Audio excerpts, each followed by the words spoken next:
যেমনি ভাবে ওই চট্টগ্রামের বুক থেকে গৌর গোবিন্দকে এদেশ ছাড়া করেছিল বাংলার সিংহ পুরুষ শাহজালাল, ঠিক তেমনি ভাবে বর্তমান সময়ের ফ্যাসিস্টের দালাল, বর্তমান সময়ের ইসকন নামে উগ্রবাদী হিন্দু সন্ত্রাসীরা যদি বাংলার ভূখণ্ডের 1 ইঞ্চি ভূমি নিতে চাই, আমাদের সকলকেও শাহজালালের ভূমিকা নিয়ে ময়দানে নেমে ইসকন্দেরকে দেশ থেকে তাড়িয়ে দাদা বাবুর দেশে তাড়াবার জন্য রাজি আছো কারা কারা মুসলমান? হাত তুলে আল্লাহকে দেখিয়ে দাও।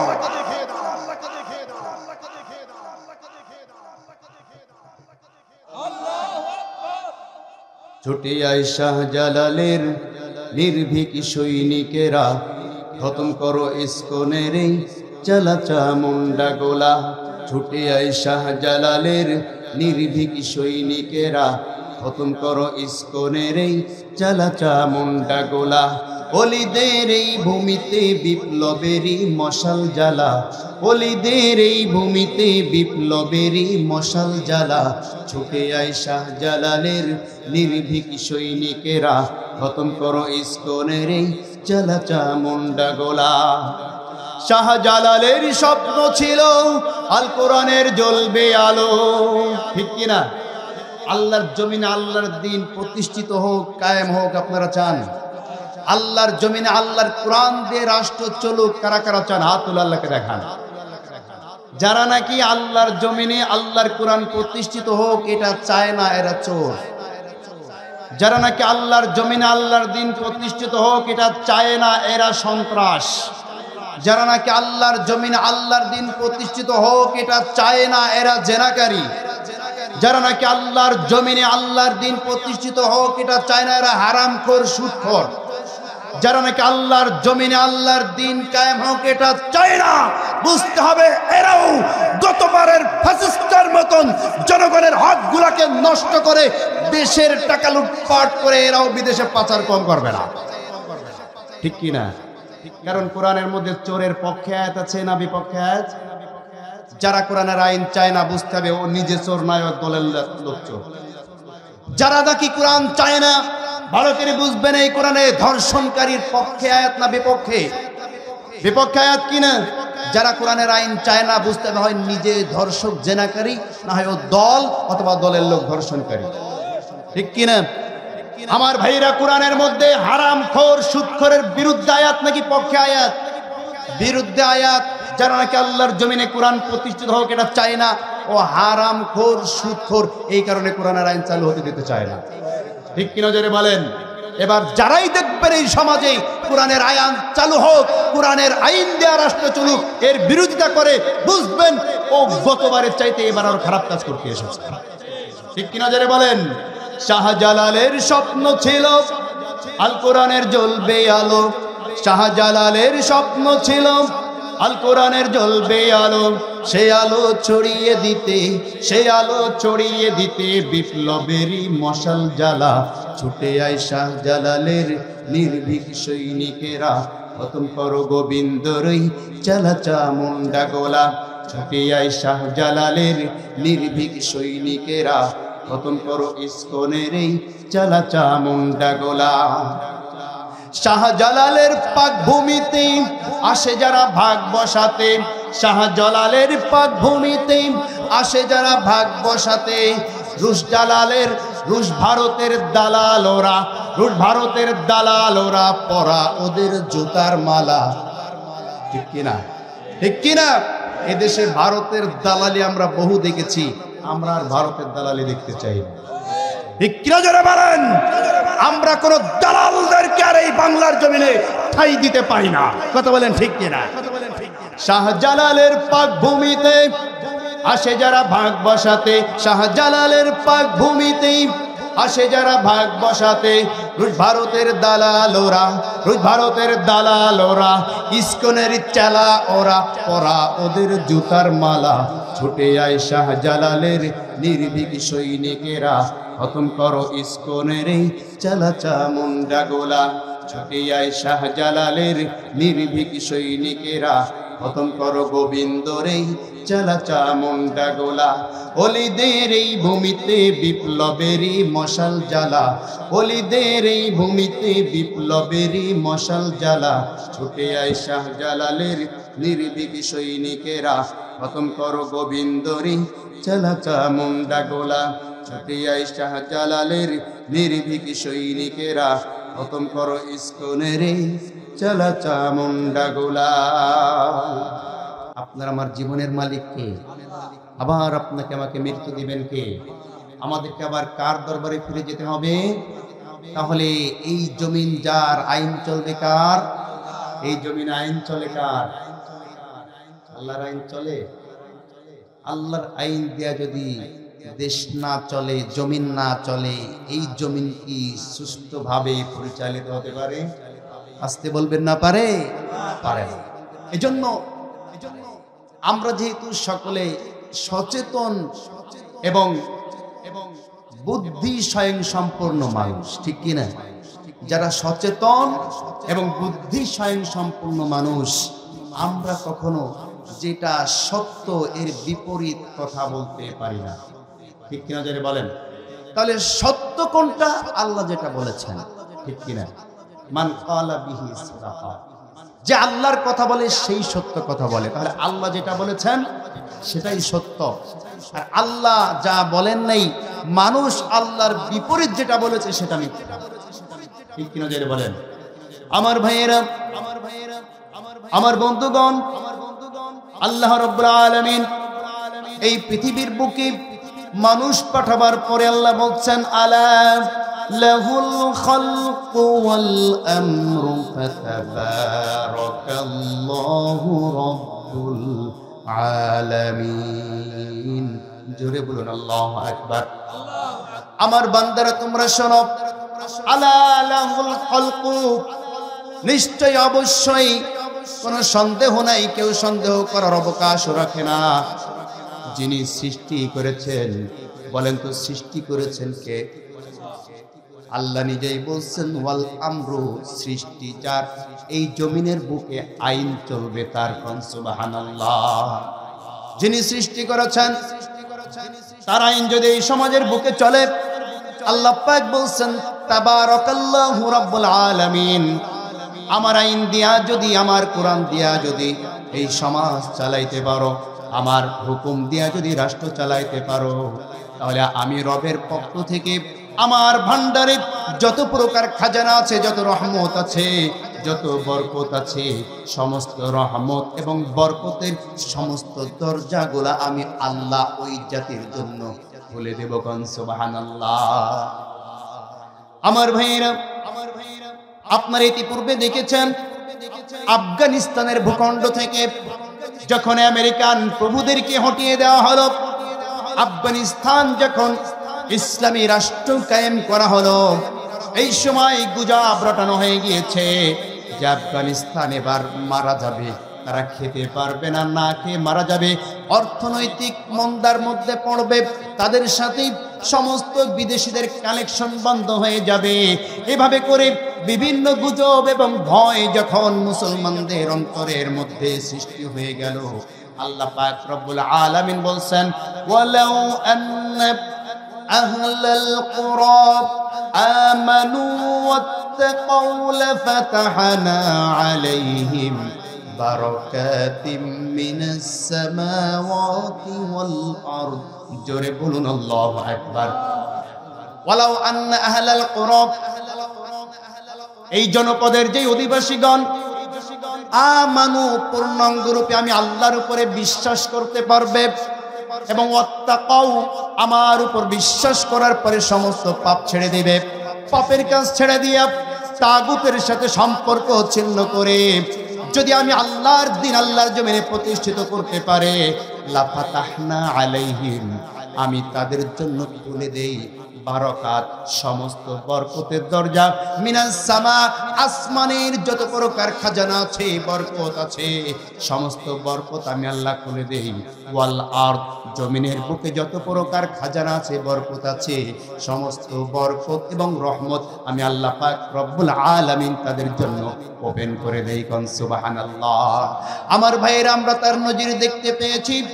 আফগানিস্তানকে যখন বয়কট করলো আমেরিকা সহ বিভিন্ন রাষ্ট্র, আমেরিকার বন্ধু রাষ্ট্র যারা, তারা যখন আফগানিস্তানকে বয়কট করলো, আল্লাহ পাক রব্বুল আলামিন বলছেন, ও আফগানিস্তানের মুসলমানরা, তোমরা ভয় পেও না।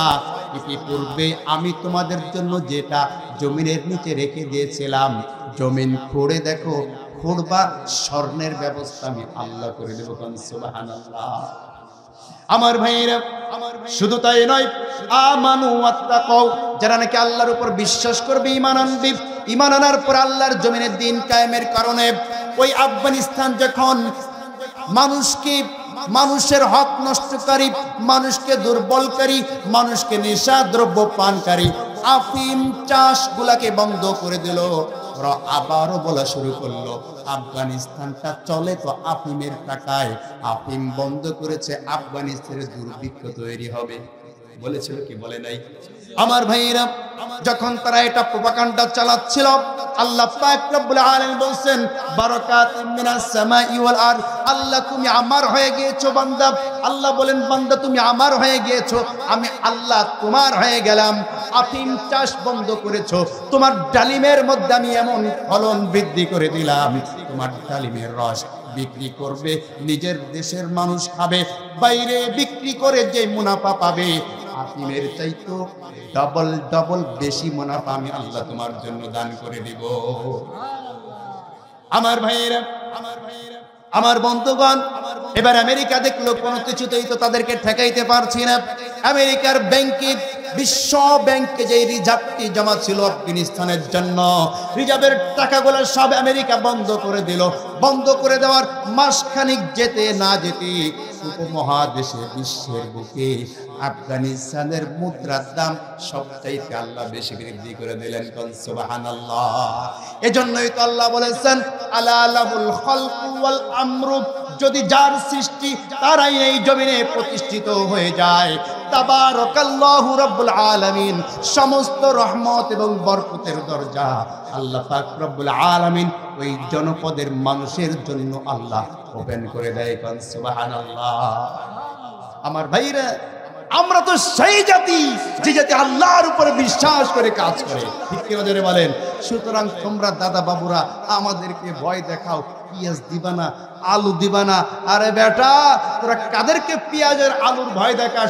তোদের পেঁয়াজের আলু আসার কারণে আমাদের দেশের চাষিদের পেঁয়াজ এবং আলু বিক্রি হয় না। কথা বলছেন না কেন? তোদের এই পেঁয়াজ শুধুমাত্র বাংলাদেশিরা কিনা বন্ধ করে দিবে, তোদের দেশে শ্রমিক আন্দোলন শুরু হয়ে যাবে, কৃষক আন্দোলন শুরু হয়ে যাবে। কথা বলেন ঠিক হয়ে যাবে। বেচবে কার কাছে? আমরা বাঙালিরা যেমন খাওয়া খাই, ওদের 14 গোষ্ঠীও তো খায় না। কথা বলছেন না কেন? বেড়াইতে গেলেও জিজ্ঞেস করে, দাদা খেয়ে এসেছেন নাকি গিয়ে খাবেন? কথা বলছেন না কেন? হ্যাঁ, এরা আবার আমাদেরকে ভয় দেখায়, ওরা আমাদেরকে পেঁয়াজ দেবে না। তোদের পেঁয়াজ না দিলে আল্লাহ তোদের পরিবর্তে আমাদেরকে আরো 5টি রাষ্ট্র থেকে পেঁয়াজ পাঠাবে, ঠিক কিনা? তোরা আমাদেরকে আলু দেওয়া বন্ধ করবি। আমাদের জমিতে যদি আগে আমি দিনাজপুরে আগের দিন গিয়েছিলাম, আগে দিনাজপুরের জমিতে যদি 1 বিঘায় 50 মণ আলু হতো, আল্লাহ পাক রব্বুল আলামিন তোরা যখনই আলু বন্ধ করবি, আল্লাহ পাক রব্বুল আলামিন এই জমিতে 100 মণ করে আলু দান করে দিতে পারে। ঠিক কিনা যারা বলেন? তার কারণটা কি? কারণ আল্লাহর পরে আমাদের ভরসা আছে, বিশ্বাস আছে। আল্লাহ পাক রব্বুল আলামিন আল্লাহ নবীর মাধ্যমে জানিয়ে দিয়েছেন, এই পৃথিবীর বুকে আল্লাহ পাক রব্বুল আলামিন মানুষকে পাঠাবার 50,000 বছর পূর্বে এই পৃথিবীতে কে কি খাবে, কে কি উপার্জন করবে, কতটুকু খাবে, কতটুকু খেতে পারবে না, কতদিন বাঁচবে, কতদিন থাকবে, সবকিছুর বন্দোবস্ত আল্লাহ পাক রব্বুল আলামিন লিপিবদ্ধ করে রেখে দিয়েছে। এজন্য আমাদের চিন্তা কেন? যিনি পাঠিয়েছে তিনি চিন্তা করবে। ঠিক কি নজরে বলেন? আমাদের কোনো চিন্তা নাই তোর মতন ভারতের আলু, তোর মতন ভারতের ডুপ্লিকেট পেঁয়াজ, কথা বলছেন না কেন? ওদের 1 কেজি পেঁয়াজ আমাদের 1 পোয়া পেঁয়াজের সমান, কথা বলছেন না কেন? ওদের 1 কেজি পেঁয়াজ কুচি কুচি করবেন, আমাদের দেশের কৃষকদের বানানো তৈরি করা লাগানো 1 পোয়া পেঁয়াজ কুচি কুচি করবেন, ওতে জানা উপকার পাবেন, এর আরো বেশি পাবেন। ঠিক কি নজরে বলেন? আমার ভাইয়েরা, যখন ওরা লাফালাফি শুরু করে দিয়েছে, আমাদের ডক্টর ইউনুস, দোয়া ইউনুসের ডাক্তার ইউনুস, কথা বলছেন না কেন? একজন বলছে বিপদ আসলে যে দোয়া পড়বে তার নাম ইউনুস, কথা কি বুঝতে পেরেছেন? এই ডাক্তার ইউনুস আল্লাহ পাক রব্বুল আলামিন না জানি এর মনের মধ্যে কি আছে, তবে সামনাসামনি যা দেখছি আল্লাহ একে সঠিকভাবে হেদায়েত দান করুন, বলেন আমিন। আমার ভাইয়েরা, তিনিও বলেছে তোরা যদি না দিস আমরাও নেব না, যা যা পারিস করে গে যা, সুবহানাল্লাহ পড়েন। আমার ভাইয়েরা, ওরা আমাদেরকে মাঝে মাঝে উস্কানি দেয়, মাঝে মাঝে ভয় দেখায় যে বর্ডার পার করে এসে আমাদের বাংলাদেশ দখল করবে। আমরাও বলেছি কামিং সুন, এসো, আমরাও তোমাদের জন্য ওয়েট অ্যান্ড সি, অপেক্ষা করে বসে আছি। একজন ফেসবুকে লিখেছে, আসো দাদা বাবুরা কি সিনে বসে আছি, আসবা আর মুসলমানি করে, কথা বলছেন না? আমার ভাইয়েরা, এরা কয়দিন আগে বেনাপোল বর্ডারে লাফালাফি করেছে, আপনারা দেখেছেন। হিলি বর্ডারে লাফালাফি করেছে, আপনারা দেখেছেন। আবার বলছে আমাদের এত জনগণ, আমাদের যুদ্ধ করা লাগবে না, আমরা জনগণ শুধু ভারতের বর্ডার পার হয়ে বাংলাদেশে একে অপরের হাতে হাত দেখালে হাঁটবো, এরা পায়ে তলে পিষ্ট হয়ে মারা যাবে। পরে গরুর মুখ খাওয়ার দল তোরা শোন, আমরা সেই জাতি, আমরা সেই মুসলমান, আমরা কোনো সংখ্যাধিক্যের চিন্তা করে কারো বিরুদ্ধে লড়াই নামি না। আমাদের চেতনা তো বদরের চেতনা, ঠিক কিনা জোরে বলেন? আমাদের চেতনা উহুদের চেতনা, আমাদের চেতনা মুতার যুদ্ধের চেতনা, আমাদের চেতনা হুনাইনের যুদ্ধের চেতনা। যেই সমস্ত চেতনা আমরা লালন করি, 313 জনের বিপক্ষে তোদের মতন কাফের মুখর 1000 আমাদের সামনে টিকতে পারে নাই। আল্লাহ পাক রব্বুল আলামিনের হুকুমে উহুদের ময়দানে মাত্র 700 ব্যক্তির সামনে প্রথমে তোরা একটু লাভবান হয়েছিলি, পরে বা তোদের পারণ লেগেছে। 700-র বিপরীত ছিল 3000, ঠিক নজরে বলেন? আমার ভাইয়েরা, মোতার যুদ্ধে 3000-এর বিরুদ্ধে ছিল 10,000, কথা বলছেন না কেন? এভাবে করে প্রত্যেকটা সময় এই গরুর মুখরেরা সংখ্যায় থাকে বেশি, আর ইমানদারদের সংখ্যায় থাকে কম। সংখ্যা আধিক্য নিয়ে ইমানদারেরা কখনো লড়াই করে না। ইমানদারের লড়াই করে আল্লাহর প্রতি অবিচল বিশ্বাস এবং ইমান নিয়া। তোরা যদি আসিস, আমরা ইমানদাররা রেডি আছি। রাসূলের ভবিষ্যৎবাণী আমরা জানি, তোদের সাথে শেষ লড়াই আল্লাহ আমাদেরকেই বিজয় দান করবে, ঠিক কি নজরে বলেন? আমার ভাইয়েরা, আমরা গত 16 বছর যাবৎ গলা চিল্লায় ফাটাই ফেলতাম আর বলতাম আগামীর বিশ্ব ইসলামের বিশ্ব। ওরা যারা ছিল দাদা বাবুদের সামসারা, ওরা খালি হাসতো আর মুছে তেল দিত, কথা হচ্ছে না কেন? ওরা শুধু হাসতো আর মুছে তেল দিতে বলতো, পাগলের মতন বকতেছে ইসলামের নাকি পৃথিবী। ওরা মনে হয় চিন্তা করেছে সব জায়গায় তো গুছাই ফেলেছি, আর একটা মাত্র উইকেট বাকি, বল করতে পারলে উইকেট পুড়ে যাবে, দাদা বাবুর এসে দেশ চালাবে। আল্লাহ পাক বলছেন এমন ব্যাটসম্যান লাগিয়ে দিয়েছি আফ্রিদির চাইতেও বেশি, 1 ওভারে 60টা ছক্কা মেরে দিবে, ঠিক কিনা যারা বলেন? আমার ভাইরা, ওরা মনে করেছিল হরভজন সিং বিশাল বড় বোলিং, কথা বলছেন না কেন? হরভজন সিং এর স্পিনার বলের মাধ্যমে আমাদের বাংলাদেশকে আউট করে দিবে। আল্লাহ পাক আফ্রিদিকে পাঠাইয়া দিয়া হরভজন সিং এর একবারই এমন ছক্কা মারলো, ওর বল করা বন্ধ হয়ে গিয়েছে, ঠিক কি নজরে বলেন? আমার ভাইরা, খুব ভালো করে বুঝবেন, যে জাতি আল্লাহর উপরে বিশ্বাস রাখে, আল্লাহর উপরে ভরসা রাখে, আল্লাহ পাক রব্বুল আলামিন সেই জাতির জন্য যথেষ্ট হয়ে যায়। এখন বলতাম আগামীর বিশ্ব ইসলামের বিশ্বরা হাসত, কিন্তু আপনি এখন তাকায় দেখেন আফগানিস্তান ইসলামের কাছে চলে এসেছে, ঠিক কি নজরে বলেন? 2-1 দিন আগে আপনারা দেখেছেন শাম এবং সিরিয়া বিজয় হয়ে গিয়েছে, আলহামদুলিল্লাহ পড়েন। যেই শামের দামেস্কের যেই মসজিদের মিনার হতে আমাদের শেষ নেতা, আমাদের যিনি নেতৃত্ব দিবেন হযরত ঈসা আলাইহিস সালাম, তিনি যেই মিনারের উপরে নামবেন মসজিদে, এই মসজিদটা সংস্কার করে পরিষ্কার করে 13 বছর পরে তারা নতুন করে আজান দিয়েছে। আমার ভাইরা, শাম বিজয় হয়ে যাচ্ছে, সিরিয়া বিজয় হয়ে যাচ্ছে। আল্লাহ পাক রব্বুল আলামিন আল্লাহর নবীকে ভবিষ্যৎবাণী বলেছেন, শাম যখন বিজয় হয়ে যাবে, সিরিয়া বিজয় হয়ে যাবে, এরপরেই বাইতুল মুকাদ্দাস বিজয় হবে। সুবহানাল্লাহ পড়েন। বাইতুল মুকাদ্দাস বিজয় হতে আর বেশি দেরি নাই। বাইতুল মুকাদ্দাস থেকে ইসরায়েলের প্রোপাগান্ডাদেরকে, ইসরায়েলের দোসরদেরকে পাছায় লাথি মেরে আরব সাগরে পালানোর সময় চলে এসেছে। আমার ভাইরা, ইসরায়েলকে যখন তাড়ানো হয়ে যাবে, বাইতুল মুকাদ্দাস যখন মুসলমানদের দখলে চলে আসবে, এবার আল্লাহ পাক রব্বুল আলামিন ভবিষ্যৎবাণী রাসূলের মাধ্যমে জানিয়েছেন, ওই সময় পূর্ব দিক থেকে একটি বিজয়ের আভাস পাওয়া যাবে। কন্যা সুবহানাল্লাহ। আল্লাহ নবী পূর্ব দিকে আঙ্গুল দিয়ে ইশারা করে বললেন, পূর্ব দিক থেকে বিজয় শুরু হবে, বিরাট আকারে যুদ্ধ হবে। যুদ্ধ, ঠিক কিনা জোরে বলেন? বিরাট আকারে যুদ্ধ হবে, তুমুল লড়াই হবে। লড়াই, এই লড়াইয়ের জন্য পূর্বের মুসলিম সকলকে প্রস্তুত থাকতে হবে। আমরা কিন্তু সেই পূর্ব দিকের মুসলমান, এবং আমাদের পশ্চিমেই কিন্তু দাদা বাবুরা, ঠিক কিনা জোরে বলেন? এই দাদা বাবুদের সাথে আমরা যুদ্ধের দামামা বাজাই নাই। সর্ব অবস্থায় মুসলমানদের সাথে আগে পায়ে পাড়া দিয়ে যুদ্ধ বাঁধিয়েছে মুশরিকরা। আমাদের দেশের আইনজীবীকে হত্যা করে তারা সেই দামামা বাজিয়ে দিয়েছে। ঠিক কিনা জোরে বলেন? আমার ভাইয়েরা, এজন্য খুব ভালো করে বুঝতে হবে, শেষের যে লড়াইটা হবে, গাজওয়াতুল হিন্দ নামক যে লড়াই, এই লড়াইটা আমাদের দাদা বাবুদের সাথে করতে হবে। দাদা বাবুদের সাথে যখন এই লড়াইটা হবে, লড়াই হওয়ার পরে মুসলমানরা 3টা দলে বিভক্ত হবে। কয়টা দলে? আসতে বলবেন না, কয়টা দলে? 3টা দলে যখন মুসলমানরা বিভক্ত হয়ে যাবে, একটা দল কাফের মুশরিক বেঈমান দাদা বাবুদের দলে থাকবে। আমরা কিছু কিছু মানুষদেরকে তার নমুনা পাচ্ছি। কথা হচ্ছে না কেন? কোনো কিছু মানুষ আছে নামের আগে মোহাম্মদ, নামের শেষে ইসলাম, হাসান, হুসাইন, কিন্তু যেই সুরে কথা বলে দাদা বাবুদের পক্ষে চলে যায়। কথা বলছেন না কেন? আর এক শ্রেণীর মানুষ যারা আছে, তারা দাদা বাবুদের বিপক্ষে থেকে, ইসলামের পক্ষে থেকে ময়দানে সশস্ত্রভাবে দাদা বাবুদের বিপক্ষে যুদ্ধ করবে।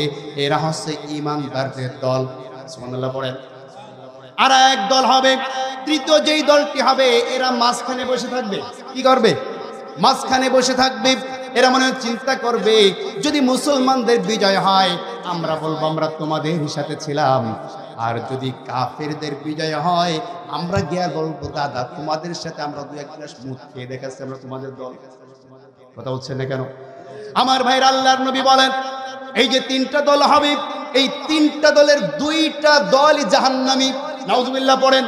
যারা নাকি নীরব থাকবে, মুনাফিকের ভূমিকা পালন করবে, এরাও জাহান্নামে যাবে। আর যারা ওই ইসকনের পক্ষ নিয়ে কথা বলে কাফের মুশরিকদের পক্ষ অবলম্বন করবে, তারাও হবে জাহান্নামী। আর ঈমানদারদের যেই দল, এই দলটা আল্লাহ পাক রব্বুল আলামিন চিরবিজয় দান করে তাদের মাধ্যমে ইসলামের ঝান্ডা উত্তোলন করে দিবেন। সুবহানাল্লাহ। আমার ভাইরা, আমরা কি তাহলে ইসলামের পক্ষে কাফের মুশরিকদের বিরুদ্ধে জিহাদ করার জন্য প্রস্তুত আছি নাকি? কারা কারা প্রস্তুত আছি? 2 হাত তুলে আল্লাহকে দেখিয়ে দেন। আল্লাহ পাক কবুল করেন, বলেন আমিন। আমার ভাইরা, এই যে চূড়ান্ত ইসলামের বিজয় হবে, এই বিজয়টা মক্কা বিজয়ের মতো বিজয়। সুবহানাল্লাহ বলেন।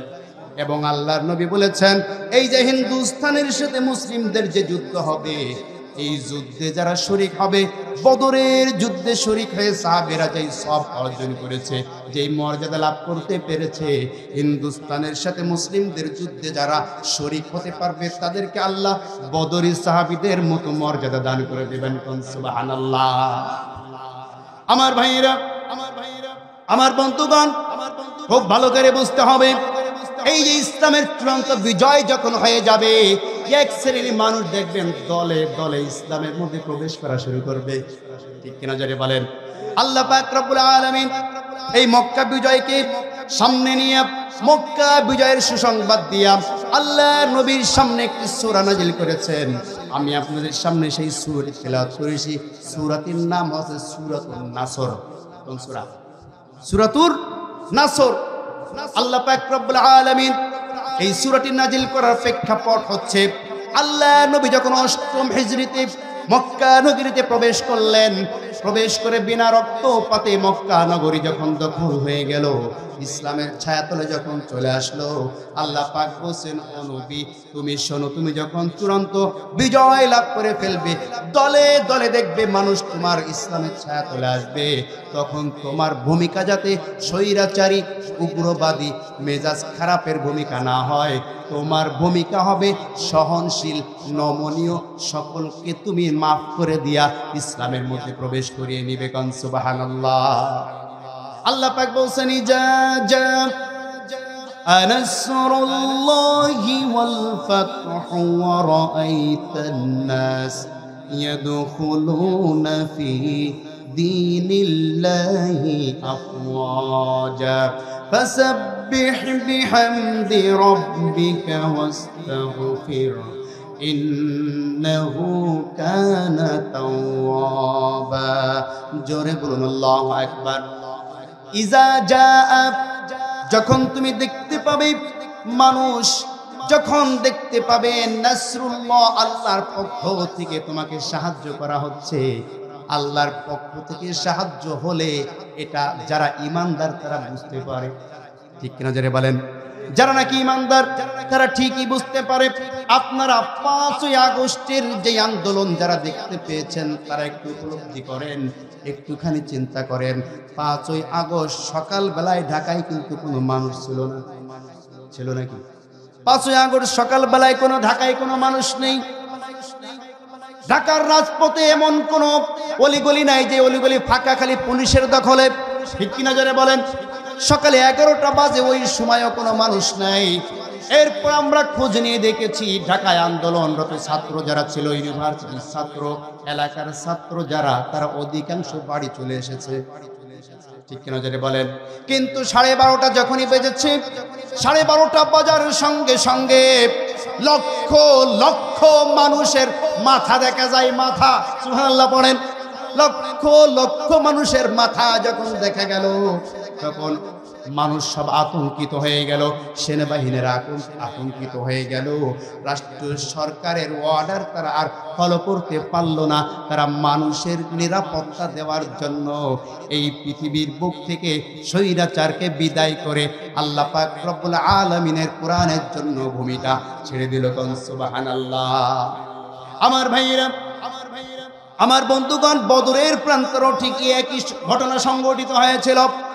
আল্লাহর নবী সাল্লাল্লাহু আলাইহি ওয়াসাল্লাম 313 জন সৈন্য নিয়া, তার মধ্যে কয়েকজন তীরন্দাজ আর অল্প কিছু ঘোড়া, তরবারিও তেমন কিছু নাই, খেজুরের ডালগুলা ভেঙে ভেঙে আল্লাহ নবী সাহাবীদের হাতে দেয়া বলছেন, ভাই খেজুরের ডাল দেয়া যুদ্ধ করবে, কি দিয়া? খেজুরের ডাল দেয়া যুদ্ধ করবে। আল্লাহ নবী সাহাবাগণ খেজুরের ডাল দেয়া যুদ্ধ করতেছে। তারা পরবর্তীতে বর্ণনা দিলেন যে আমরা খেজুরের ডাল দিয়া যখন তাদের ওই তরবারির উপর আঘাত হানছিলাম, তাদের ওই আমাদের আঘাত ফেরানোর জন্য তারা তরবারির সামনে যখন ধরছিল, আমাদের এই খেজুরের ডাল তাদের তরবারিকে চূর্ণ বিচূর্ণ করে দিয়া তাদের উপরে এমনভাবে আঘাতগুলো লাগছিল, তারা মাটিতে গিরে পড়ছিল। কোন সুবহানাল্লাহ। আল্লাহর সাহায্য এভাবেই আসে। আপনি যদি আল্লাহর হয়ে যান, আল্লাহ আপনার খেজুরের ডালকে তরবারির চাইতেও শক্তিশালী করে দিবে, ঠিক কিনা জোরে বলেন? আমার ভাইয়েরা, আমার বন্ধুগণ, এজন্য আল্লাহ বলেন, ইযা জাআ নাসরুল্লাহ, যখন তুমি স্বয়ং সম্পূর্ণভাবে দেখতে পাবে আল্লাহর পক্ষ থেকে প্রতিটা রাষ্ট্রে আল্লাহর পক্ষ থেকে সাহায্য আসছে। সিরিয়ায় আল্লাহর পক্ষ থেকে সাহায্য এসেছে, ঠিক কিনা যারা বলেন? আফগানিস্তানে আল্লাহর পক্ষ থেকে সাহায্য এসেছে। বাংলার ভূখণ্ডেও আল্লাহর পক্ষ থেকে সাহায্য এসেছে। এভাবে করে আল্লাহর পক্ষ থেকে নাসরুল্লাহ যখন আমরা দেখতে পাবো, চূড়ান্ত বিজয়, আল্লাহ বলছেন ওয়াল ফাতহু, বুঝবে কিছুদিনের মধ্যে বা কিছুক্ষণের মধ্যে তুমি চূড়ান্ত বিজয় লাভ করবে। কোন সুবহানাল্লাহ। আল্লাহ পাক বলছেন সূরাতুল ফাতহের প্রথমে, ইন্না ফাতাহনা লাকা ফাতহাম মুবিনা লিয়াগফির লাকা আল্লাহু মা তাকদ্দামা মিন যামবিহি ওয়া লা তাআখার। জোরে বলুন আল্লাহু আকবার। ইন্না ফাতাহনা লাকা ফাতহাম মুবিনা, নিশ্চয়ই তোমাদেরকে আমি যে বিজয় দান করব, সুস্পষ্ট বিজয়, চূড়ান্ত বিজয় তোমাদের সামনে চলে আসবে, ইসলাম দিয়া রাষ্ট্র কায়েম হবে। বলে আলহামদুলিল্লাহ। ওয়ারাআইতান নাস, যখন তুমি দেখতে পাবে চূড়ান্ত বিজয় চলে এসেছে, আর মানুষটা ঝাঁকে ঝাঁকে দলে দলে হাজার হাজার মানুষ বিভিন্ন জায়গায় দেখবে ইসলাম কবুল করছে। সুবহানাল্লাহ পড়েন। আমার ভাইরা, গতকালও মুফতি আমির হামজার হাতে একজন ইসলাম কবুল করেছে আপনাদের মনিরামপুরে। জানেন কিনা? জানেন আপনারা? কিছুদিন আগে আল্লামা তারেক মনোয়ারের হাতেও কয়েকজন হিন্দু ইসলাম কবুল করেছে। আমার ভাইরা, এভাবে বিভিন্ন স্থানে আপনারা দেখবেন দলে দলে অমুসলিমরা ইসলাম কবুল করছে, আর যেই সমস্ত অমুসলিমরা ইসলাম কবুল করছে না, তারা এসে ইসকনের বিপক্ষে দাঁড়িয়ে বলছে, ইসকন নামের উগ্রবাদী সংগঠন আমাদের বাংলাদেশে আমরা যাতে সুষ্ঠুভাবে বসবাস করতে না পারি, তার ব্যাঘাত ঘটানোর জন্যই তারা আমাদের বিরুদ্ধে মিথ্যা কথা বলে বেড়াচ্ছে। সুবহানাল্লাহ। আমার ভাইয়েরা, আমার বন্ধুগণ, হিন্দু ভাইয়েরা যারা আছে তারাও বুঝতে পেরেছে, যেই বাংলার জমিনে, যেই দেশে পূজা এবং রোজা একসাথে পালন করা যায়, সুবহানাল্লাহ পড়েন, যেই দেশে পূজা আর রোজা একসাথে পালন হয়, যেই দেশের মানুষ পূজার সময় মুসলমানরা কখনো হিন্দুদেরকে বাধা দেয় না, এই দেশের মতো শান্তিপ্রিয় দেশ, এই জাতির মতো শান্তিপ্রিয় জাতি উগ্রবাদী হিন্দুরা কখনো হতে পারে না। আপনারা জানেন, ভারতের ভূখণ্ডে রমজান মাস আসলে ঠিক মতন রমজানের সিয়াম মুসলমানদেরকে পালন করতে দিতে চায় না, ঠিক কিনা জোরে বলেন? এমনকি কোরবানির সময় ঈদ আসলে আমরা আনন্দিত হই, আর আমাদের প্রিয় ভারতের প্রিয় মুসলিম ভাই বোনরা যখন কোরবানির ঈদ আসে তখন তাদের অন্তরের মধ্যে দুঃখ শুরু হয়ে যায়। ঈদ মানে আমাদের জন্য আনন্দ, আর ঈদ মানে তাদের জন্য দুঃখ। তার কারণ হচ্ছে, কোনো ব্যক্তি যদি গরু জবাই করার মতন ওয়াজিব কাজটা পালন করতে চায়, গুজরাটের চা দোকানদার কসাই মোদির বাচ্চা নরেন্দ্র মোদি এবং তার দোসরেরা সেই মুসলিমদেরকে ধরে নিয়ে আমার ভাইরা জেলখানার মধ্যে পুরে নির্যাতন শুরু করে দেয়, ঠিক কিনা? এরা বলে যে এরা আমাদের মা, গরু ওদের কি? গরু ওদের মা, গরুকে হত্যা করা যাবে না, গরু ওদের দেবতা, গরুকে হত্যা করা যাবে না। আমার ভাইরা, অথচ আপনারা আন্তর্জাতিক ইন্টারন্যাশনাল সংবাদে দেখবেন, সার্চ দিবেন, বিশ্বের বুকে, ইউরোপে, আমেরিকায়, আফ্রিকার ভূখণ্ডে সবচাইতে, এশিয়া মহাদেশের মধ্য থেকে সবচাইতে বেশি গরুর গোশ রপ্তানিতে 1 নম্বর শীর্ষে হচ্ছে ভারত। এক নম্বর শীর্ষে হচ্ছে ভারত গরুর গোশ রপ্তানিতে। অথচ মুসলমানরা গরু জবাই দিলে জীব হত্যা করা হয়, প্রভু হত্যা করা হয়, মা হত্যা করা হয়, আর নিজের মাকে নিজে জবাই দিলে তাতে কোনো অসুবিধা নেই। আমার ভাইয়েরা, তাহলে বোঝা গেল এই দাদা বাবুরা এরা আসলে হিংসুটে এবং বর্বর জাতি, ঠিক কিনা যারা বলেন?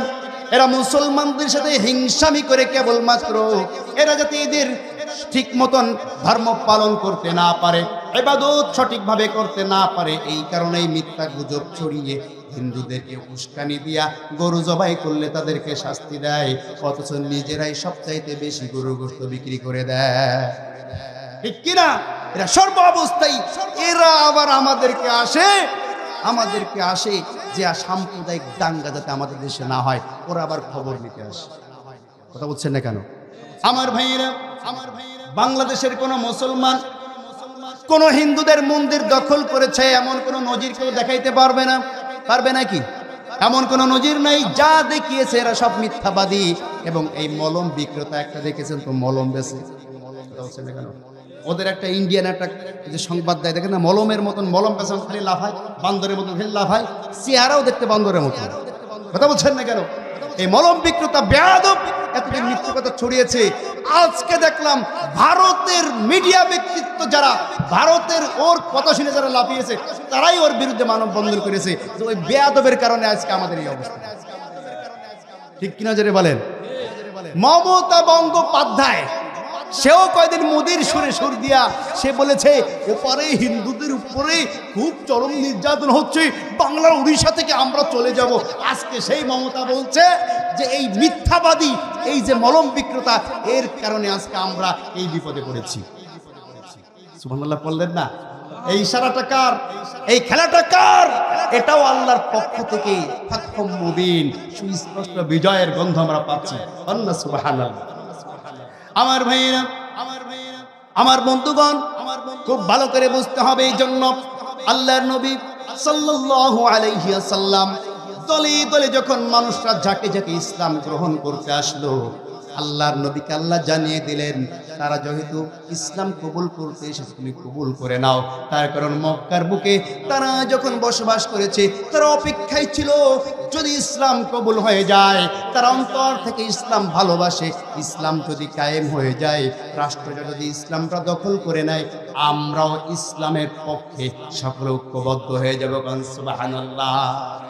আমার ভাইরা, এই জমিনে যদি ইসলাম কবুল হয়ে যায় এবং রাষ্ট্রটা যদি কোরআন দেয়া চলে, তাহলে এই বাংলাদেশের ভূখণ্ডে যারাই বসবাস করে, হোক মুসলিম, হোক খ্রিস্টান, হোক ইহুদি, হোক বৌদ্ধ, হোক হিন্দু, যে যে জাতেরই হোক না কেন, মুসলিমরা যেই সুযোগ সুবিধা ভোগ করতে পারবে, ঠিক তেমনি ভাবে একই সুযোগ সুবিধা অন্য অন্য ধর্মাবলম্বী যারা আছে তারাও ঠিক একই সুবিধা ভোগ করতে পারবে।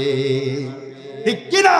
কারণ আল্লাহর নবী নিজে বলেছেন, আল্লাহ নবী নিজে বলেছেন, আজ থেকে আমি ঘোষণা করে দিলাম, আজ থেকে আমি সকলকে লা তাসরিবা আলাইকুমুল ইয়াওম। মক্কা যখন বিজয় হয়ে গেল, আল্লাহর নবী সাল্লাল্লাহু আলাইহি ওয়াসাল্লাম ঘোষণা করে দিলেন লা তাসরিবা আলাইকুমুল ইয়াওম, আজ থেকে তোমাদের কারো উপরে কোনো প্রকার প্রতিশোধ গ্রহণ করা হবে না, কারো উপরে নির্যাতন করা হবে না, কোনো জুলুম করা হবে না। ইয়াগফিরুল্লাহু লাকুম, আর আল্লাহ তোমাদেরকে ক্ষমা করে দিবে। ও মুসলমান, তোমরা শোনো, তোমাদের ইজ্জত, তোমাদের সম্পদ যেমনি ভাবে তোমাদের কাছে নিরাপত্তা পাবে, ঠিক তেমনি ভাবে যারা নাকি অমুসলিম তাদের ইজ্জত, তাদের সম্পদ একই ভাবে তোমাদেরকে নিরাপত্তা দিতে হবে। সুবহানাল্লাহ পড়েন। আমার ভাইয়ের জন্য যারা অন্য অন্য দলের অথবা অন্য অন্য ধর্মের, তাদের ভয় পাওয়ার কোনো কারণ নাই। ইসলামের বিজয় দেখে ভয় পাওয়ার কোনো কারণ নাই। ইসলামের বিজয় মানে আপনাদের শান্তির বার্তা আসছে। সুবহানাল্লাহ পড়েন। ইসলামের বিজয় মানে আল্লাহর তরফ থেকে খাজানা, আল্লাহর তরফ থেকে রহমত, আল্লাহর তরফ থেকে বরকত নেমে আসবে, সমস্ত কিছুর দাম কমে যাবে, আপনার আমার জীবন চলার মান আল্লাহ পাক সুন্দর করে দিবেন। এজন্য এই জমিনে, আল্লাহর জমিনে আল্লাহর দিন প্রতিষ্ঠিত হোক, এটার চাওয়া এবং পাওয়া আমাদের সকলের অন্তরের মধ্যে থাকতে হবে। ঠিক কিনা জোরে বলেন? আমার ভাইয়েরা, আল্লাহর নবী সাল্লাল্লাহু আলাইহি ওয়াসাল্লাম মক্কা যখন বিজয় হয়ে গেল, তিনি নিজেই ডাক দিচ্ছেন, তোমরা আমার কাছ থেকে কেমন আচরণ আশা করো? তারা সকলে উত্তর দিল, আপনি যেমন একজন পিতা তার সন্তান এর সাথে যেমন আচরণ করে, বড় ভাই ছোট ভাইয়ের সাথে যেমন আচরণ করে, চাচা তার ভাতিজার সাথে যেমন আচরণ করে, আমরা মক্কাবাসী আজকে তোমার কাছ থেকে তেমন আচরণ আশা করি। সুবহানাল্লাহ। আল্লাহ নবী বলেছেন, তাহলে শোনো, আবু সুফিয়ানের ঘরে যারা প্রবেশ করতে পারবে তারা নিরাপত্তা লাভ করবে, মক্কার ভেতরে যারা প্রবেশ করবে তারা নিরাপদ হয়ে যাবে। আমার ভাইরা, যারা নিজেদের ঘরের দরজা বন্ধ করে বসে থাকবে তাদেরকে নিরাপত্তা দান করা হবে। সুবহানাল্লাহ। সকলকে ক্ষমা করে দেওয়া হলো। ওই সময় একজন মুরব্বী মহিলা, মুরব্বী মানুষ, তিনি যখন জানতে পারল আব্দুল্লাহর বেটা মুহাম্মদ তিনি মক্কা নগরীকে দখল করে নিয়েছে, দলবল নিয়ে মক্কায় প্রবেশ করেছে, মক্কা যখন বিজয় হয়ে গিয়েছে, ওই মুরব্বী বুড়ি মহিলা তার যে কাট্টি বুস্তা ছিল মাল সামানা মাথায় করে নিয়ে তার নিজের মেয়ের বাড়িতে যখন পাড়ি জমাচ্ছিল মরুভূমির রাস্তা, তিনি ঠিক মতন হাঁটতে পারছেন না, ওই টুকলাটা একবার উঠায় আবার নামায়, এভাবে করে যখন চলছিলেন সামনে পড়ে গেলেন আল্লাহর নবী। ডাক দেয়া বলছে, ও মহিলা, ও মুরব্বী, ও বুড়িমা, তুমি এই কষ্ট করে বোঝা বহন করে কই যাও? মুরব্বী মহিলা ডাক দেয়া বলে, কেন বাপু, তুমি কি জানো না আব্দুল্লাহর বেটা মুহাম্মদ মক্কা বিজয় করে ফেলেছে। আমরা যে মুহাম্মাদের উপরে চরম নির্যাতন করেছি, তাকে এলাকা ছাড়া করেছি, দেশ ত্যাগ করতে বাধ্য করেছি, যারা চরম নির্যাতন করেছে তার উপরে নিপীড়ন করেছে, এখনই মুহাম্মদ তার পাল্টা বদলা নেওয়া শুরু করবে, আমাদের উপর আক্রমণ করবে, এই কারণে আমি পালাচ্ছি, তুমি বাঁচতে চাইলে তুমিও পালাও। আমার ভাইয়েরা, নবীজি বললেন, ঠিক আছে বুড়িমা, তুমি কোথায় যাবে? তখন এই বুড়িমা বললেন যে এই মরুভূমির অপর প্রান্তে পাহাড়ের নিচে আমার মেয়ের বাড়ি, সেখানে তুমি আমাকে পৌঁছায়া দাও। আল্লাহ নবী বললেন, টুপলাটা আমার মাথায় উঠায়া দাও। টুপলাটা আল্লাহ নবী নিজের মাথায় নিলেন, নিজের মাথায় নিয়া বুড়িমা আগে আগে বুড়িমা পিছে পিছে হাঁটলো, আল্লাহ নবী আগে আগে হাঁটলেন। জায়গা মতো যখন পৌঁছে গেলেন, বুড়িমা বললেন, বাবাজি চলে এসেছি, নামিয়ে দাও। নামিয়ে যখন দেওয়া হলো, তখন আল্লাহর নবী বললেন, ও বুড়িমা, তুমি যার বুড়িমা বলল যে তুমি কে বাবা? এত ভালো মানুষ মক্কার জমিনে, এত উদার মানুষ মক্কার জমিনে ইতিপূর্বে আমি আর কখনো দেখি নেই। সুবহানাল্লাহ পড়েন। আল্লাহ নবী বললেন, বুড়িমা, তুমি কি আমার পরিচয় জানতে চাও? বলছো, অবশ্যই জানতে চাই। তোমার মতন এত সুন্দর চরিত্রের মানুষ, পরোপকারী মানুষ তো মক্কার ভূমিতে এখন পাওয়া যায় না। এবার আল্লাহ নবী বললেন, বুড়িমা, তুমি যেই আব্দুল্লাহর বেটা মুহাম্মাদের ভয়ে তোমার নিজের ভূমি ত্যাগ করে তোমার মেয়ের বাড়িতে এসে পালিয়েছো, আমি আর কেউ না, আমি সেই আব্দুল্লাহর বেটা মুহাম্মদ। আমার ভাইয়েরা, বুড়িমা চোখের পানি ছেড়ে দিলেন। চোখের পানি ছেড়ে দিয়া বলছেন, ও মুহাম্মদ, যদি সত্যই তুমি আব্দুল্লাহর বেটা মুহাম্মদ হয়ে থাকো, আর তোমার চরিত্রের মধ্যে আমি যা দেখলাম, আমার আর কিছু বুঝতে বাকি নাই, তোমার চাইতে ভালো মানুষ এই পৃথিবীর বুকে আর কেউ হতে পারে না। যদি তুমি সত্যি মুহাম্মদ হয়ে থাকো আর নিজেকে নবী বলে দাবি করে থাকো, ওই নবী হিসাবে আমি বুড়িমা তোমাকে সাক্ষী দিয়ে দিলাম, এখনই তুমি আমাকে কালেমা পড়িয়ে মুসলমান বানিয়ে দাও। আমার ভাইয়েরা, ইসলামের এই উদারতা দেখি, ইসলামের মানুষদের চলাফেরা, কথাবার্তা, বাচনভঙ্গি দেখে মানুষ দলে দলে ইসলাম কবুল করেছে। আমাদেরকেও সেই চরিত্রের অধিকারী হতে হবে, এবং নেতা যাদেরকে মানব তাদের চরিত্র রাসূলুল্লাহ চরিত্রের অধিকারী হতে হবে। ঠিক কিনা যারা বলেন? আমার ভাইয়েরা, এজন্য আল্লাহ পাক বলছেন, ওয়ারাআইতান নাসা ইয়াদখুলুনা ফি দীনিল্লাহি আফওয়াজা, যখন দলে দলে মানুষ ইসলামের মধ্যে প্রবেশ করে ফেলবে, তোমার কাজ কি হবে শোনো মুহাম্মদ, অহংকারী হওয়া যাবে না, রূঢ় মেজাজের হওয়া যাবে না। ফাসাব্বিহ বিহামদি রাব্বিকা ওয়াস্তাগফিরহু ইন্নাহু কানা তাওয়াবা। জোরে বলুন আল্লাহু আকবার। তুমি তোমার রবের তাসবিহ এবং তাহলিল পাঠ করতে থাকো, সকাল এবং সন্ধ্যা তোমার রবের জিকির তুমি চালিয়ে যাও, তোমার রবকে তুমি স্মরণ করতে থাকো, আর বেশি বেশি করে ইস্তেগফার করতে থাকো। আমার ভাইরা, আল্লাহর নবী সাল্লাল্লাহু আলাইহি ওয়াসাল্লাম বলেন, আমার উম্মতেরা তোমরা বেশি বেশি করে ইস্তেগফার পাঠ করো, কারণ আমি নবী নিজে দৈনিক 400 বার আল্লাহর কাছে ইস্তেগফার পাঠ করি। সুবহানাল্লাহ। যেই নবী সম্বন্ধে আল্লাহ বলছেন, লিয়াগফির লাকাল্লাহু মা তাকদ্দামা মিন যামবিহি ওয়া মা তাআখার ওয়া ইউতিম্মা নি'মাতাহু আলাইকা ওয়া ইয়াহদিয়াকা সিরাতাম মুস্তাকিমা। জোরে বলুন আল্লাহু আকবার। যেই নবী সম্বন্ধে আল্লাহ নিজে বলেছেন, লিয়াগফির লাকাল্লাহু মা তাকদ্দামা মিন যামবিহি ওয়া মা তাআখার, যদিও তুমি নবী তোমার কোনো পাপ হয় না, যদিও তুমি নবী তোমার কোনো গুনাহ হয় না, এরপরেও আমি আল্লাহ জানায় দিলাম তোমার পূর্বের এবং পরের, পূর্বে যা ছিল ভবিষ্যতেও যা তুমি করবে সমস্ত ভুল আমি আল্লাহ পাক রব্বুল আলামিন তোমাকে ক্ষমা করে দিলাম। এই ক্ষমা ঘোষণা পাওয়ার পরেও আমাদের নবী 400 বার আল্লাহর কাছে প্রতিদিন ইস্তেগফার করত, আর আমরা তার উম্মত হয়ে দিনে কয়বার ইস্তেগফার করি? কথা বলেন, দিনে কয়বার ইস্তেগফার পড়েন? হ্যাঁ, ইস্তেগফার তো পড়েই না, মানে এমন একটা ভাব আমাদের গুনাহ হয় না। কথা বলছেন না। যেই নবী গুনাহ করত না, যেই নবীর কোনো অপরাধ হতো না, সেই নবী দৈনিক 400 বার আল্লাহর কাছে ইস্তেগফার করত। সুবহানাল্লাহ বললেন না? আর আমরা গুনাহে জর্জরিত। মেন সমস্যা হচ্ছে, আল্লাহ নবী বলেন কিয়ামতের একটি আলামত, সেটি হচ্ছে শেষ জামানায় মানুষ গুনাহ করবে কিন্তু গুনাহকে গুনাহ মনে করবে। ঠিক কিনা যারা বলেন? দেদারছে গুনাহ করতেই থাকবে কিন্তু গুনাহকে তারা গুনাহ মনে করবে না। এজন্য আমরা গুনার মধ্যে নিমজ্জিত থাকি, পাপ হয়ে যায়, ভুল হয়ে যায়, কিন্তু আল্লাহর দরবারে ইস্তেগফার করি না, তওবা করি না। আল্লাহর নবী দৈনিক 400 বার ইস্তেগফার করতেন।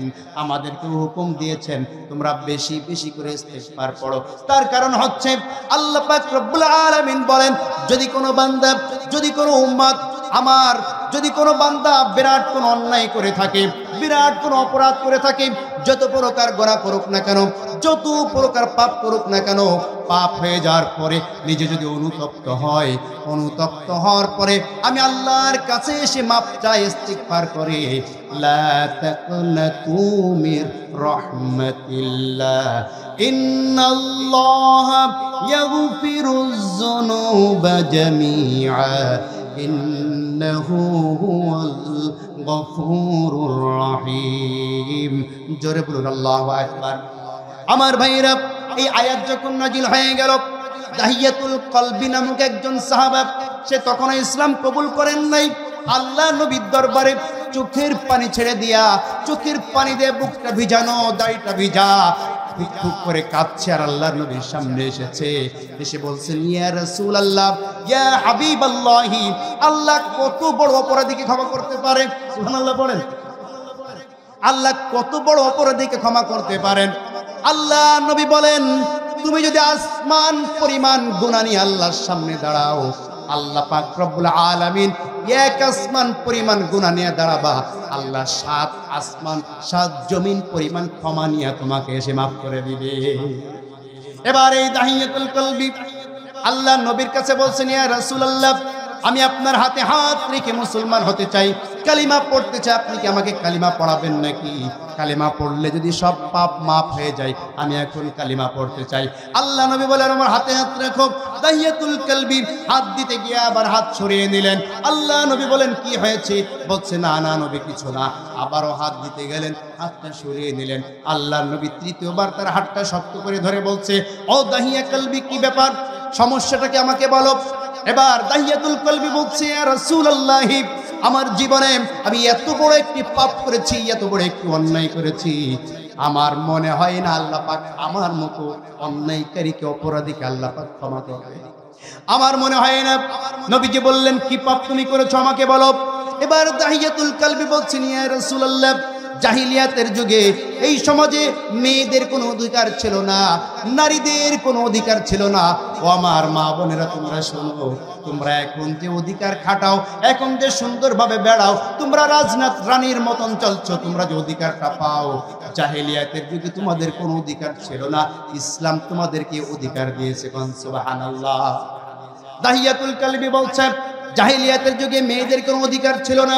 কারো ঘরে যদি কন্যা সন্তান জন্মাতো, সে সেটাকে অপমান হিসাবে নিয়ে নিত। ওই সময় আমি শত শত কন্যাদেরকে, মানুষের কন্যাদেরকে হত্যা করেছি, আমি সেই জালিম। আর আমার নিজের ঘরে একটি কন্যা সন্তান জন্মিয়েছিল, জন্মানোর পরে আমার বিবি সেই কন্যাটাকে আমার কাছ থেকে আড়াল করে রেখে দিয়েছিল, আমাকে জানতে দেয় নাই।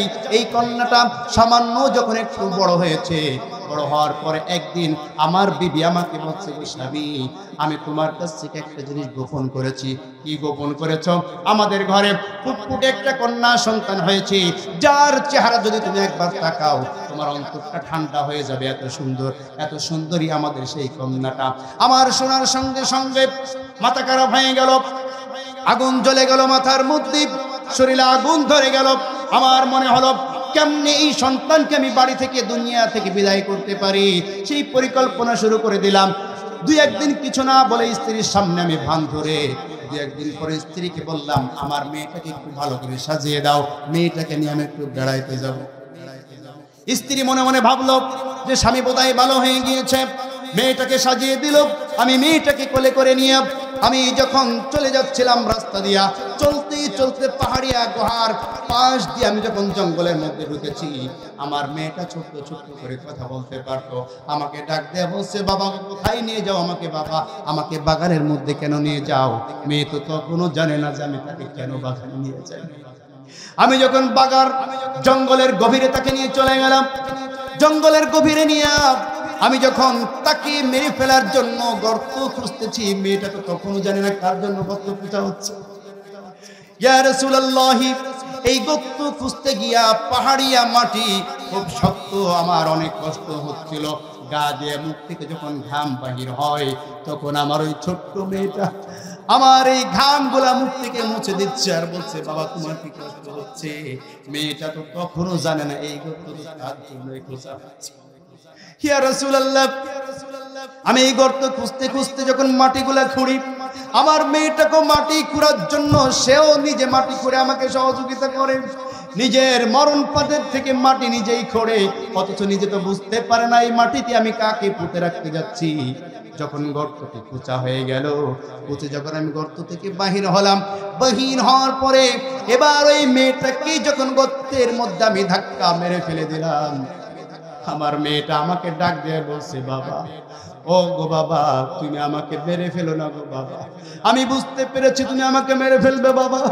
বাবা তুমি আমাকে মেরো না, তুমি আমাকে ছেড়ে দাও, আমি জীবনে কোনোদিন তোমার পরিচয় দিব না, আমি কখনো বলবো না যে আমার বাবার নাম দাহিয়াতুল কালবি, আমি কখনো তোমার কোনো পরিচয় দিব না। এদেশ ছেড়ে আমি আমার নানু বাড়ির দেশে চলে যাব, তোমার পরিচয় আমি কেউ জানতে পারবে না গো বাবা, আমাকে তুমি জানে মেরো না, তুমি আমাকে মাফ করে দাও। আর এরপরও ওই মেয়ের কথা শুনে আমার অন্তরের মধ্যে এতটুকু মায়া জন্মালো। আমি আস্তে আস্তে করি ওই মেয়েটাকে মাটি দেওয়ার জন্য মাটিগুলা যখন নিক্ষেপ করছিলাম, বারবার মেয়েটা আমাকে কাকুতি মিনতি করে বলছে, বাবা আমাকে ছেড়ে দাও, আমাকে মেরো না, কি অপরাধ করেছে গো বাবা, আমি মেয়ে হয়ে জন্মেছি, এটাই যদি আমার অপরাধ হয়ে থাকে গো বাবা, আমাকে মেরো না, তুমি যে আমার পিতা আমি তোমার পরিচয় দেব না। বারবার বারবার যখন এই কথা বলছিল, শেষ পর্যন্ত বিরাট বড় একটি পাথরের টুকরা নিয়ে তার মাথার উপরে জোরে আমি যখন আঘাত করে দিলাম, শেষবারের আঘাত পাওয়ার পরে জোরে শেষবারের মতো বাবা বাবা বলে যখন আমাকে চিৎকার করলো, শেষ চিৎকারটা আমার কানের মধ্যে এখনো পর্যন্ত বাজে গো রাসূলুল্লাহ। আমি যখন খেতে বসি তখনও আমি সেই কানের মধ্যে আওয়াজটা পাই, আমি যখন কাজ করতে যাই এই আওয়াজটা আমার কানের মধ্যে ভেসে ওঠে, আমি যখন আপনার হাতে কালিমা পড়ার জন্য হাত রাখছিলাম তখন আমার মেয়ের চেহারাটা আমার চোখের সামনে ভেসে উঠছিল, তার ওই বাবা ডাকের আওয়াজটা আমার কানের মধ্যে ভেসে আসছিল গো রাসূলুল্লাহ। আমার মতো পাপী, আমার মতো গুনাহগারকে আল্লাহ কি মাফ করবে নাকি? নবীজি তার মুখের এই বর্ণনা শুনে চোখের পানিতে আল্লাহর নবীর বুকটা ভিজে যায়। আল্লাহ নবী ডাক দিয়ে বলে, মানুষই এত নিষ্ঠুর কেন? এত নিষ্ঠুর কি মানুষ হতে পারে? ও দাহিয়াতুল কালবি, এত নিষ্ঠুরতার পরেও, এত বড় অপরাধ করার পরেও তুমি যদি একনিষ্ঠভাবে সেই আল্লাহ পাক রব্বুল আলামিনের কাছে তওবা করতে পারো, ফিরে আসতে পারো, ইসলাম কবুল করতে পারো, আল্লাহ পাক রব্বুল আলামিন তোমার মতো পাপীকেও ক্ষমা করে দিবেন। কোন সুবহানাল্লাহ। লা তাকনাতু মির রাহমাতিল্লাহ, ইন্নাল্লাহা ইয়াগফিরুয যুনুবা জামিআ। তোমরা আল্লাহর রহমত থেকে নিরাশ হয়ো না, নিশ্চয়ই আল্লাহ তোমাদের সমস্ত পাপগুলাকে, সমস্ত অপরাধগুলাকে ক্ষমা করে দিবেন। ইন্নাহু হুয়াল গফুরুর রহিম, নিশ্চয়ই আল্লাহ অত্যন্ত ক্ষমাশীল এবং দয়ালু। আমার ভাইয়েরা, আমার বান্দারা, ইতিপূর্বে যারা ইসলামের বিপক্ষে কাজ করেছেন, ইসলামের বিপক্ষে কথা বলেছেন, জালিমদের সাথে থেকেছেন, ভালো মানুষদের বিপক্ষে তলে তলে বিরোধিতা করেছেন, যারা নাকি অপরাধের সাথে লিপ্ত ছিলেন, আপনাদেরকে আহ্বান জানাই, আল্লাহর দরবার আপনাদের জন্য খোলা রয়েছে। একনিষ্ঠভাবে ইতিপূর্বে যেমনি ভাবে ইসলামের বিপক্ষে কাজ করেছেন, জালিমদের পক্ষে কাজ করেছেন, তওবা করে ফিরে আসেন, ইসলামের পক্ষেই কাজ করা শুরু করে দেন, আল্লাহ পাক রব্বুল আলামিন আপনার উপর খুশি হয়ে আপনার পূর্বের অপরাধগুলোকে ক্ষমা করে দিবে। ঠিক কিনা? শুধু অপরাধগুলোকে ক্ষমা করবেন না, যেই অপরাধ আপনার ইতিপূর্বে সংঘটিত হয়েছিল এই অপরাধগুলোকে আল্লাহ নেকিতে পরিপূর্ণ করে দিবেন। সুবহানাল্লাহ।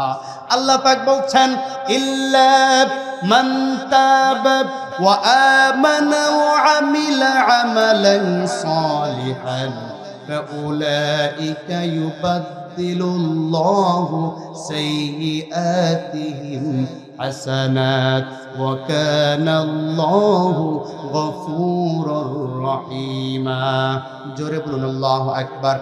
ইল্লা মান তাবা, নিশ্চয়ই যারা ফিরে আসবে, ভুল বুঝতে পারবে, অপরাধ স্বীকার করে নেবে, ওয়া আমানা, এবং ইসলামের মধ্যে প্রবেশ করবে, ইসলামের মধ্যে ঢুকে পড়বে, ঈমানদার হতে পারবে, ওয়া আমিলা সালিহান, আগে ভুল কাজ করেছে, পাপের কাজ করেছে, জালিমদের সাথে থেকেছে, এখন ওয়া আমিলা সালিহান, ঈমানদারদের পক্ষে চলে এসেছে, ভালো কাজের সাথে লেগে গিয়েছে। আল্লাহ বলছেন, ফাউলাইকা ইউবাদদিলুল্লাহ, আমি ওই সমস্ত ব্যক্তিদের আগের পূর্বের যে অপরাধগুলো আছে এইগুলাকে সাইয়্যাতিহিম হাসানাত, এই অপরাধগুলাকে নেকিতে পরিপূর্ণ করে দেব। সুবহানাল্লাহ। আমার ভাইয়ের জন্য ফিরে আসুন, কোরআনের মাধ্যমে আপনাদেরকে আহ্বান জানাই, ইতিপূর্বে যা করেছেন সমস্ত অপরাধগুলা থেকে তওবা করে আল্লাহর কাছে ক্ষমা চেয়ে জালিমদের পক্ষ জালিমদের পক্ষ থেকে ত্যাগ করে ইসলামের পক্ষে চলে আসুন। এখনো যারা নাকি জুলুম করছে, মানুষের হক নষ্ট করছে, মানুষের বাড়ি ঘরগুলাকে দখল করছে, মানুষের দোকানপাটগুলাকে লুটপাট করছে, মানুষের পুকুরগুলাকে নিজেরা জোর জবরদস্তি করে দখল করে নিচ্ছে, ভেড়িগুলাকে যারা জোর জবরদস্তি করে দখল করে নিচ্ছে, আমার ভাইরা তাদের সঙ্গে না থেকে ইসলামের সঙ্গে চলে আসুন, আল্লাহ পাক আপনাদেরকে ক্ষমা করে দিবে। তা যদি না হয়, হুঁশিয়ারের জন্য বলছি, সংশোধন হওয়ার জন্য বলছি, আপনার আমার সাপোর্ট পাওয়ার পরে, আপনার আমার সাপোর্টের কারণে, আপনার আমার শক্তি পাওয়ার কারণে যেই নেতাকে আপনি সাপোর্ট দিচ্ছেন, যেই দলকে আপনি সাপোর্ট দিচ্ছেন, এই দল আপনার সাপোর্ট পাওয়ার পরে যদি একটা অপকর্ম করে, একজন মানুষের উপর জুলুম করে, কারো হক যদি নষ্ট করে, আপনি তাকে সাপোর্ট দেওয়ার কারণে ওই হক নষ্ট করার অপরাধের কিছু পাপ আপনার আমলনামায়ও আসবে। ঠিক কিনা জোরে বলেন? পাশাপাশি যদি আপনি কোনো ভালো মানুষকে সাপোর্ট করেন, কোনো ভালো দলকে সাপোর্ট করেন, ইসলামকে সাপোর্ট করে যদি ভালো কাজ এই পৃথিবীর বুকে সংগঠিত করেন, আল্লাহ পাক রব্বুল আলামিন ওই ব্যক্তি আপনার সাপোর্ট পেয়ে যত ভালো কাজ করবে, এই ভালো কাজের সাপোর্টের একটি অংশ আপনার আমলনামায় আল্লাহ পাক দান করবেন। সুবহানাল্লাহ। এজন্য আল্লাহ পাক পবিত্র কুরআনুল কারীমে বলেছেন, আমি বানিয়ে বলি নাই, আল্লাহ নিজে এই কথা বলেছেন যে এই পৃথিবীর বুকে মাইয়াশফা শাফাআতান হাসানাতান ইয়াকুল্লাহু নসীবুম মিনহা ওয়া মাইয়াশফা শাফাআতান সাইয়্যাতান ইয়াকুল্লাহু কিফলুম মিনহা ওয়া কানাল্লাহু আলা কুল্লি শাইইন হাসিবা। জোরে বলুন আল্লাহু আকবার। যদি আপনি একজন ভালো দল বা ভালো মানুষকে সাপোর্ট করতে পারেন, ইয়াকুল্লাহু নসীবুম মিনহা, ওই সাপোর্ট পেয়ে তারা যত ভালো কাজ করবে, এই ভালো কাজের প্রতিদান তুমি পাবে। ওয়া মাইয়াশফা শাফাআতান সাইয়্যাতান, যদি তুমি কোনো পাপীকে, কোনো মন্দ লোককে, কোনো দলকে সাপোর্ট করো, মন্দ দল, ইয়াকুল্লাহু কিফলুম মিনহা, তারা যত অপরাধ করবে, পাপের কাজ করবে, খারাপ কাজ করবে, এই পাপের কাজের কিছু পাপের ভাগ তোমাকেও নিতে হবে। ওয়া কানাল্লাহু আলা কুল্লি শাইইন হাসিবা, এবং প্রত্যেকটা কাজের হিসাব আল্লাহ পাক রব্বুল আলামিন কড়াই গন্ডাই তোমার কাছ থেকে আদায় করে নিবে। ঠিক কিনা? এই জন্য আল্লাহ বলছেন, ফাসাব্বিহ বিহামদি রাব্বিকা ওয়াস্তাগফির। বিজয় আসার পরে উগ্রবাদী হওয়া যাবে না, বিজয় আসার পরে জালিম হওয়া যাবে না, জুলুম করা যাবে না, আল্লাহর তাসবিহ তাহলিল পাঠ করতে হবে এবং নিজের আল্লাহর কাছে তওবা করতে হবে। ইন্নাহু কানা তাওয়াবা, নিশ্চয়ই আল্লাহ পাক রব্বুল আলামিন অত্যন্ত ক্ষমাশীল এবং দয়ালু, তিনি ক্ষমা করার জন্যই বসে আছেন। সুবহানাল্লাহ। এই জন্য আসুন আমরা সকলেই নিজেদের পূর্বের কৃতকর্ম থেকে ফিরে আসি, ফিরে এসে আমরা আল্লাহ পাক রব্বুল আলামিনের অন্তর্ভুক্ত হয়ে যাই, ইসলামের মধ্যে ঝুঁকে পড়ি, ইসলামী আন্দোলনের সাথে নিজেরা সম্পৃক্ত হয়ে যাই, আল্লাহর জমিনে আল্লাহর দ্বীন যাতে কায়েম হয়ে যায়, আল্লাহর কোরআন দিয়ে যাতে রাষ্ট্রটা চলে, এই পক্ষে আমরা সকলে চলে আসি। আসা যাবে তো ইনশাআল্লাহ? আসা যাবে তো ইনশাআল্লাহ? কারা কারা ইসলাম দিয়ে রাষ্ট্র কায়েম হোক, আল কোরআন দিয়া দেশ চলুক, এটা চান? কারা কারা হাত তুলে আল্লাহকে দেখান। লিল্লাহি তাকবীর, লিল্লাহি তাকবীর। আল কোরআনের আলো, আল হাদিসের আলো, তোমার নেতা আমার নেতা বিশ্বনবী মুস্তাফা, লিল্লাহি তাকবীর। হাত নামান, আল্লাহ কবুল করুন, বলেন আমিন।